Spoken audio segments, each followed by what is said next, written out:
സതീശൻ്റെ ഇപ്പോൾ ഫോക്കസ് മാറിയല്ലോ. ഇപ്പം ഷാഫി പറമ്പിലിന് വലിയൊരു ഭീഷണിയാണ് ഇപ്പോൾ ആര്? രാഹുൽ മാങ്കൂട്ടത്തിൽ.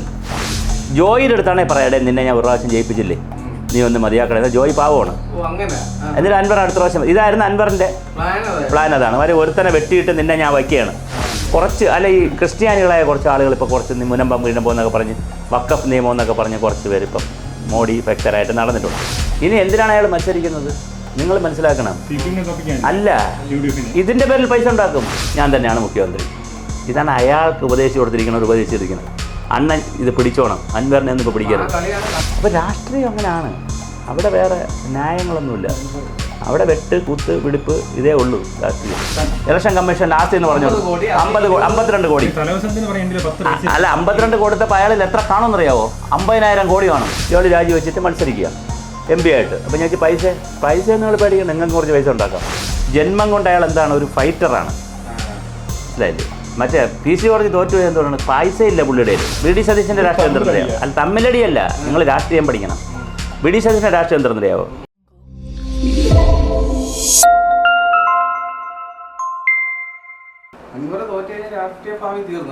ഇല്ല, അതല്ലേ നിങ്ങൾ രാഷ്ട്രീയം പറയണ്ട. അൻവർ തൃണമൂൽ കോൺഗ്രസിലല്ലേ MP ആക്കും. വേണ്ട, അവർക്ക് MP ആവാമല്ലോ അയാൾ. അത് തള്ളിയത് അയാൾ തള്ളിച്ചതാണ്. ഡോക്യുമെന്റ് ഒരു ഒപ്പിടായ അറിഞ്ഞിട്ടാണ്. 9 പേർ ഒപ്പിടാക്കി 10 പേർ ഒപ്പിടാൻ അറിഞ്ഞൂടെ അയാൾക്ക്? അത് രണ്ടാമത്തെ തവണയാണ് MLA അയാൾക്ക് അറിഞ്ഞൂടെ? അതെ, അൻവർ ഇത് തോറ്റെന്ന് പറഞ്ഞാൽ അൻവറിന്റെ രാഷ്ട്രീയം പോകില്ല. നിങ്ങൾ 50 കോടി രൂപയാണ് അൻവറിന്റെ ഇവിടെ കൊടുത്തത്. അയാൾ എവിടെ കൊടുത്തത്? ഇലക്ഷൻ കമ്മീഷൻ ലാസ്റ്റ് എന്ന് പറഞ്ഞു 52 കോടി. അല്ല, 52 കൊടുത്തപ്പോൾ അയാളിൽ എത്ര കാണുമെന്നറിയാവോ? 50,000 കോടി കാണും.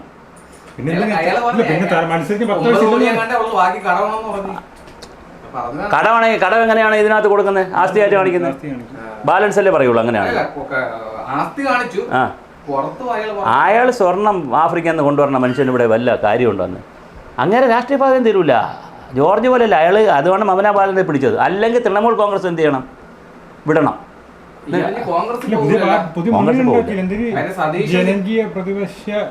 പ്രതിരോധ മുന്നണി ആർക്കും താല്പര്യമില്ല. കാരണം PC ജോർജിനെ പോലെ ഇരിക്കും. കൂടുതൽ എന്ന് പറയാൻ ഒക്കില്ല.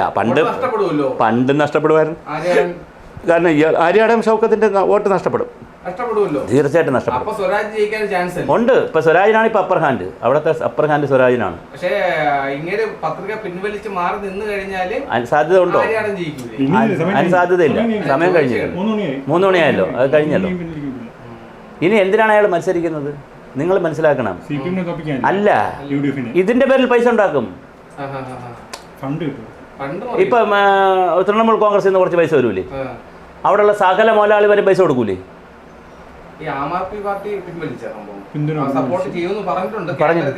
ഞാൻ പറഞ്ഞു, ഞാൻ ഇവിടെ തിരുവനന്തപുരത്ത് എൻ്റെ അടുത്ത് ഒരു പാർട്ടിക്കാർ വന്നിട്ട് തിരുവനന്തപുരത്ത് RMB മറ്റേ രമയുടെ RMB ഉണ്ടല്ലോ, ചാറ്റിപ്പേജ്, അവരിവിടെ മത്സരിക്കാൻ പറഞ്ഞാണ് തിരുവനന്തപുരത്ത് രാജിവെച്ചിട്ട്. അന്ന് ഡയറക്ടറാണ് ഞാൻ. ഇയാൾ രാജിവെച്ചിട്ട് മത്സരിക്കുക MP ആയിട്ട്. അപ്പം ഞാൻ പൈസ നിങ്ങൾ പേടിക്കണം, നിങ്ങൾക്ക് കുറച്ച് പൈസ ഉണ്ടാക്കാം. ഇലക്ഷൻ നിന്നാൽ പൈസ ഉണ്ടാക്കാം. പക്ഷേ സത്യസന്ധനാണെങ്കിൽ പറ്റൂല. നമ്മൾ ആരെയൊന്നും വാങ്ങിക്കൂല എന്ന് പറഞ്ഞാൽ പറ്റൂല. നമ്മൾ കണ്ണടച്ച് നിന്നാൽ നമുക്കും പൈസ കിട്ടും, നമ്മളെ കൂടെ ഉള്ളവരും കുറച്ച് മേടിക്കും. സത്യസന്ധനാണെങ്കിൽ ഇലക്ഷനിൽ പറ്റൂല. കള്ളപ്പണം, ബിനാമിപ്പണം അവരെല്ലാം വന്ന് മറിയൂലേ ഇലക്ഷൻ്റെ പിറകിൽ ഉള്ള രാഷ്ട്രീയം. അൻവർ തോറ്റെന്ന് പറഞ്ഞാൽ അയാൾ വേറെ രൂപത്തിൽ, അയാൾ തൃണമൂൽ കോൺഗ്രസ് ആയതുകൊണ്ട് അയാൾ MP ആയാൽ എന്ത് ചെയ്യും? ഉറപ്പല്ലേ? അയാളെ തോപ്പിക്കാക്കില്ല. മാത്രമല്ല, അല്ലെങ്കിൽ ജന്മം കൊണ്ട് അയാൾ എന്താണ്? ഒരു ഫൈറ്ററാണ്. മനസ്സിലായില്ലേ? മറ്റേ PC ജോർജ് തോറ്റു എന്തുകൊണ്ടാണ്? പൈസ ഇല്ല പുള്ളിയുടെ കയ്യിൽ. മനസ്സിലായി? പിന്നെ PC ജോർജിനോട് മതവും ഇല്ല. ഇതിപ്പോൾ ലീഗിനെ വരെ പുള്ളി കയ്യിലെടുത്ത് നിൽക്കുകയാണ്. ആര്? അൻവർ. ലീഗുമായിട്ട് പിണങ്ങിയല്ലോ കോൺഗ്രസുമായിട്ട്. തങ്ങൾ പോയില്ലല്ലോ, മീറ്റിങ്ങിന് പോയില്ലല്ലോ. വന്നിട്ട് അത് പിന്നെ അറിയാൻ തോറ്റുപോയാലോ? അന്ന് ആരെങ്കിലും വിട്ടില്ലല്ലോ. അവിടുത്തെ ജില്ലാ സെക്രട്ടറി വിടാത്തവർ തങ്ങൾ കുടുംബത്തിലെ ആളല്ലേ ജില്ലാ സെക്രട്ടറി.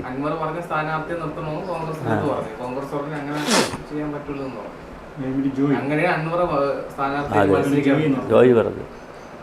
അതെന്തുകൊണ്ടെന്ന് പറഞ്ഞാൽ ആര്യയുടെ ഷൗക്കത്ത് ഇപ്പം ജയിച്ചു കഴിഞ്ഞാൽ അടുത്ത പ്രാവശ്യം ആര്യയുടെ ഷൗക്കത്ത് നിൽക്കും. ആര്യ ഷൗക്കത്തിനോട് പിന്മാറാൻ പറഞ്ഞാൽ മാറില്ല, വീണ്ടും നിൽക്കും, വീണ്ടും നിന്ന് അങ്ങേര് മന്ത്രിയാവും. അങ്ങനെ ആകുമ്പോൾ സ്വാഭാവികമായിട്ട് എന്ത് പറ്റൂല, അൻവറിൻ്റെ അങ്ങനത്തെ ഭാവിയില്ല. അവിടെ നിന്ന് ജയിച്ച് മന്ത്രിയാവാം, UDFൻ്റെ കൂടെ നിന്ന് മന്ത്രിയാവാനുള്ള ഭാവിയില്ല. ജോയിയുടെ അടുത്താണെങ്കിൽ പറയടേ നിന്നെ ഞാൻ ഒരു പ്രാവശ്യം ജയിപ്പിച്ചില്ലേ, നീ ഒന്ന് മതിയാക്കണേ. ജോയി പാവമാണ്. എന്നിട്ട് അൻവർ അടുത്ത പ്രാവശ്യം, ഇതായിരുന്നു അൻവറിൻ്റെ പ്ലാൻ. അതാണ് അവർ ഒരുത്തനെ വെട്ടിയിട്ട് നിന്നെ ഞാൻ വയ്ക്കുകയാണ്. അപ്പോൾ ജോയി വിചാരിക്കുക അവനെ വെട്ടിയിട്ടല്ലേ എന്നെ വെച്ചത്, അപ്പോൾ ഞാൻ ഒരു പ്രാവശ്യം മാറിക്കൊടുക്കാം, അൻവറൊക്കെ എന്നെ മത്സരിക്കട്ടെ എന്ന് പറയും. ഇതായിരുന്നു പ്ലാൻ. എന്നിട്ട് UDF മന്ത്രിയാവുക എന്നുള്ളതായിരുന്നു അൻവറിൻ്റെ മനസ്സിൽ കിടന്നത്. അത് പൊളിഞ്ഞുപോയി സംഭവം, അത് പൊളിഞ്ഞു. ഒരു ചെറിയ ലോക്കൽ പാർട്ടി ഉണ്ടാക്കി. രാഹുൽ വിളിച്ചതും അല്ലാതെ തീരട്ടെ എന്ന് പറഞ്ഞ് പോയതല്ലേ. സുധാകരൻ അറിഞ്ഞു. അതെ, സതീശന്റെ ഇപ്പൊ ഫോക്കസ് മാറിയല്ലോ. ഇപ്പം ഷാഫി പറമ്പിലിന് വലിയൊരു ഭീഷണിയാണ് ഇപ്പോൾ ആര്, രാഹുൽ മാണ്ടക്കിട്ടത്തിൽ. നിങ്ങൾ ഒരു കാര്യം മനസ്സിലാക്കുക, ഇലക്ഷൻ്റെ ഒരു രാഷ്ട്രീയത്തിൻ്റെ പ്രത്യേകത എന്താ അറിയാമോ, ഓരോ നിമിഷവും സമവാക്യം മാറും. ഒരു മിനിറ്റ് വെച്ച് സമവാക്യം മാറുന്നതാണ് രാഷ്ട്രീയം. എന്താണ് AM ജോണും അന്ന് AK ആൻ്റണിയോ വയലാർ രവിയോ അല്ല, MA ജോൺ ആയിരിക്കും ഏറ്റവും വലിയ നേതാവ് അന്നത്തെ. നിങ്ങൾ നെറ്റൊന്ന് അടിച്ച് നോക്കിയാൽ പഴയ ഏറ്റവും വലിയ നേതാവ് ആരായിരുന്നു? MA ജോണായിരുന്നു. ആൻ്റണിയോ അല്ല, വയലാർ രവി അല്ല. അങ്ങനെ തിരുവനന്തപുരത്ത് നാളെ KPCC യോഗം. അപ്പോൾ KPCC പ്രസിഡന്റ് ആരെന്ന് തീരുമാനിക്കണം നാളെ.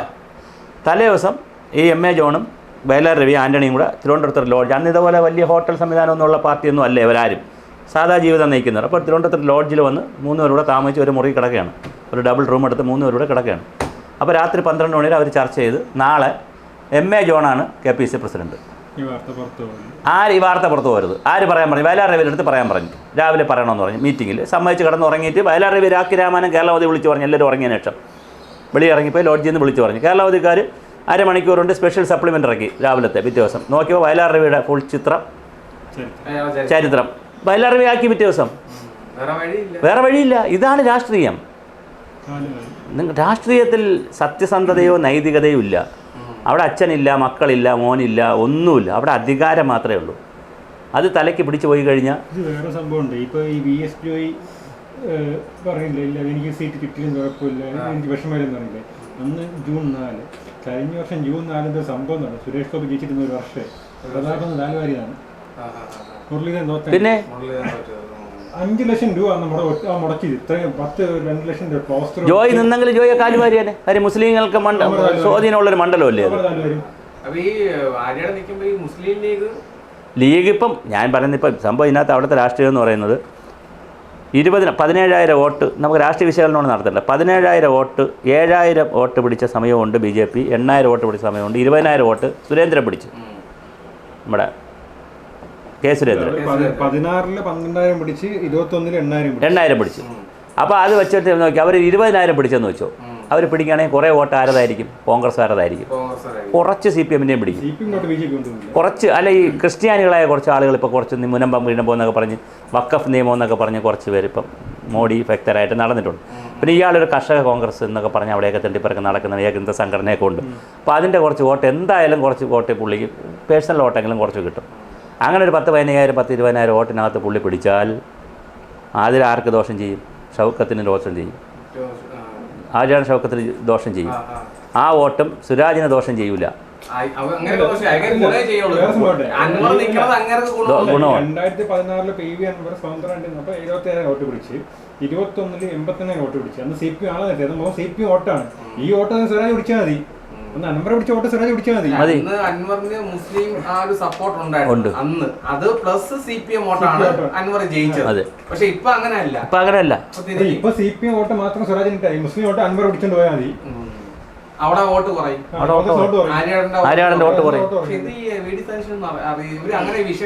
അല്ല, വേറെ ഒരു പ്രശ്നമുണ്ട്. VD സതീശന്റെ രാഷ്ട്രീയം എന്തെന്നറിയാം? അല്ല, തമ്മിലടിയല്ല, നിങ്ങൾ രാഷ്ട്രീയം പഠിക്കണം. VD സതീശന്റെ രാഷ്ട്രീയം എന്തെന്നറിയാവോ? രമേശ് ചെന്നിത്തല, മുരളീധരൻ, K. സുധാകരൻ, ഇപ്പോൾ സണ്ണി ജോസഫ്, ഇങ്ങനെ ഒരു വള്ള ആളുകളെ ഉടുപ്പടിച്ച് നിൽക്കുകയാണ് മുഖ്യമന്ത്രിയാവാൻ. പ്രത്യേകിച്ച് രമേശ് ചെന്നിത്തല നന്നായിട്ടൊരു ഫൈറ്റ് ചെയ്ത് നിൽക്കുകയാണ്. NSS-നെ SNDP കൊണ്ടൊക്കെ പറയിച്ച് മിണ്ടാതെ നിൽക്കുകയാണ്. ഇത് വെട്ടണമെങ്കിൽ ഒരു ഇമേജ് കൂടി ആർക്ക് വേണം? സതീശന് വേണം. ഒരു ഇമേജ് കൂടെ വേണം. 2 ഇമേജ് ഉണ്ട് ഇപ്പം. കോട്ടയത്ത് ജയിപ്പിച്ചു, പുതുപ്പള്ളി ജയിപ്പിച്ചു, സതീശനായിരുന്നു ചാമ്പ്യൻ. അയാൾ പറഞ്ഞു ഞാൻ ഇടയ്ക്കിടയ്ക്ക് അയാൾ പറയണത് ഇതിലും അയാൾ പറയും, ഇതുവരെ പറഞ്ഞില്ല, പുള്ളി ചിലപ്പോൾ പറയും ഞാനാണ് ഈ തെരഞ്ഞെടുപ്പിൻ്റെ ആളെന്ന് പറയും. ഉമയെ ജയിപ്പിച്ചു, രാഹുലിനെ ജയിപ്പിച്ചു. അപ്പോഴെല്ലാം സതീഷ് ഇറങ്ങിയെന്ന് പറയുമായിരുന്നു, തോറ്റാൽ എൻ്റെ ഉത്തരവാദിത്തമാണെന്ന് പറയുമായിരുന്നു. ജയിച്ചാൽ പറയുമായിരുന്നു, തോറ്റാൽ ഞാനാണ്, ജയിച്ചാൽ KPCC എന്നാ പറയുമായിരുന്നു. പക്ഷെ ജയിച്ചാൽ ഞാനെന്ന് നിങ്ങൾ പറയണം, ഞാൻ പറയുന്നില്ല, അങ്ങനെയാണല്ലോ അതായത് അത് വേറൊരു നമ്പറായിരുന്നു. അപ്പോൾ ഇതും കൂടെ ജയിച്ചു കഴിഞ്ഞാൽ പുള്ളിക്ക് രാഹുൽ ഗാന്ധിയുടെ മുമ്പിൽ എന്തായി, എല്ലാ തെരഞ്ഞെടുപ്പും ജയിച്ചു. ഇനി ഇലക്ഷൻ ഇല്ലല്ലോ, ഉടനെ ഇലക്ഷൻ ഇല്ലല്ലോ, ഞാൻ തന്നെയാണ് മുഖ്യമന്ത്രി. ഇതാണ് അയാൾക്ക് ഉപദേശിച്ചിരിക്കുന്നത്. അണ്ണൻ ഇത് പിടിച്ചോണം, അൻവറിനെ ഒന്നും ഇപ്പോൾ പിടിക്കരുത്. അൻവറിനെ കൂടെ നിർത്തിയാൽ അൻവറിൻ്റെ കെയർ ഓഫിൽ പോവും ജയം, ക്രെഡിറ്റ് കിട്ടും. അൻവറും പറയും ഞാനും കൂടെ നിന്നോണ്ടല്ലടാ ഷൗക്കത്ത് എന്ത് ജയിച്ചതെന്ന് ചോദിക്കും. ഇതാരും ഇല്ലാതെ ഞാൻ ജയിപ്പിച്ചെടുത്തു എന്ന് സതീശന് വേണം. ഇതാണ് രാഷ്ട്രീയം. വേറെ സംഭവം ഈ 2 ദിവസം മറ്റേ KPCCയിലെ കോൺഗ്രസിന്റെ ഇതുണ്ടായിരുന്നു നിലമ്പൂരില്, അന്ന് സുധാകരനും വന്നില്ല, ചെന്നിത്തലയും വന്നിട്ടില്ല. ഇല്ല, സുധാകരൻ കാലി വരുന്നറിയുമോ മറ്റവനായിട്ട് പണി കൊടുക്കും KPCC പ്രസിഡന്റ്. അതുപോലെ തന്നെ ഡൽഹിയിൽ നടന്ന മീറ്റിങ്ങിൽ എല്ലാ KPCC മുൻ പ്രസിഡന്റുമാരെയും വിളിച്ചല്ലോ. അവിടെ ഡൽഹിയിൽ മീറ്റിംഗ് നടത്തി രാഹുൽ ഗാന്ധി, മല്ലികാർജ്ജുൻ ഖർഗെ. ഇവിടെ നിന്ന് പോയില്ലല്ലോ, മുല്ലപ്പള്ളി രാമചന്ദ്രൻ പോയില്ല, K മുരളീധരൻ പോയില്ല, VM സുധീരൻ പോയില്ല, ആരും പോയില്ലല്ലോ. മുരളീധരൻ പറഞ്ഞത് ഞാൻ 8-ാം തീയതി ശേഷം പോകുള്ളൂ, അതിനു മുമ്പ് ഞാൻ എവിടെയാണ് ആരും പറയുന്നത്. അപ്പോൾ രാഷ്ട്രീയം അങ്ങനെയാണ്. അവിടെ വേറെ ന്യായങ്ങളൊന്നുമില്ല. അവിടെ വെട്ട് കുത്ത് പിടിപ്പ് ഇതേ ഉള്ളൂ രാഷ്ട്രീയം.